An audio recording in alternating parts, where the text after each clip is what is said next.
Next है Kepler's third law. अरे वाह, ये टॉपिक ना हो तो मजा कैसे आएगा भाई, ये तो बहुत जाना पहचाना टॉपिक है ना केपलर्स थर्ड लॉ। क्या होता है तो सुनो।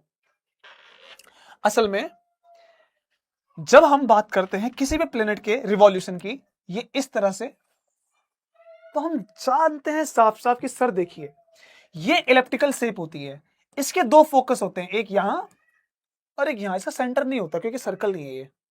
अब ऐसे में सन किसी भी फोकस पर हो सकता है, या तो यहां या तो यहां, इससे कोई रूल नहीं बिगड़ेगा, चाहे यहां मानो चाहे यहां मानो, जैसे दुनिया चल रही है वैसे चलती जाएगी, रूल बिल्कुल नहीं बिगड़ेगा। अब इसमें एक प्लेनेट, लेट्स बी से कि ये अर्थ है ना, ये अर्थ जब यहां से रिवॉल्व करके पॉइंट P1 से किसी भी पॉइंट P2 तक आती है, ठीक है, तो वहां पर एक टाइम तो कंटिन्यू बीतता जाता है, ये अपने को अच्छे से पता है, हाँ कि ना, बिल्कुल पता है सर। लेकिन केपलर्स का थर्ड लॉ कहता है कि sir square of the orbital period must be directly proportional to the cube of semi major axis. ठीक है, ये क्या मतलब हुआ, आ जाओ थोड़ा ध्यान से समझते हैं।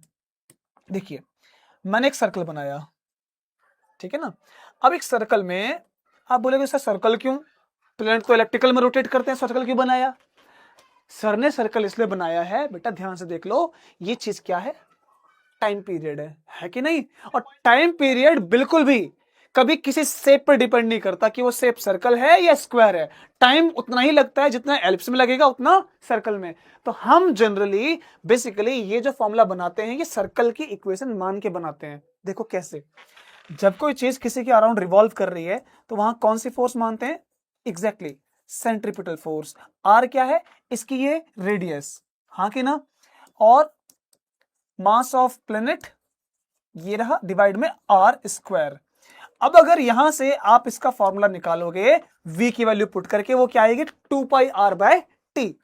तो अगर हम ध्यान से देख ले भाई, v का स्क्वायर है तो 2 का स्क्वायर कितना होगा 4, पाई का स्क्वायर पाई स्क्वायर, आर का स्क्वायर आर स्क्वायर, डिवाइड में टी का स्क्वायर, हाँ कि ना, और बचा क्या G M divided by R. जब टी स्क्वायर की वैल्यू निकालो कितनी आएगी, फटाफट से बताओ, फटाफट फटाफट रिवर्स कर लो फंक्शन को। तो क्या टी स्क्वायर की वैल्यू आप सबकी ये नहीं आ रही, अगर इसको रिवर्स करेंगे तो 4 पाई स्क्वायर डिवाइड में G M multiply R cube. ये आर क्या था, सर्कल की रेडियस, क्या सर्कल की रेडियस, लेकिन सर यहां तो रेडियस नहीं होती है। हाँ मैंने बोला कि यहां रेडियस नहीं होती है, इसीलिए ये जो लाइन होती है ना, ये लाइन इसको क्या बोलते हैं, मेजर एक्सिस, और इसके आधे पोर्शन को क्या बोलेंगे, सेमी मेजर एक्सिस, जिसको हमने लिखा यहां पर कैपिटल आर।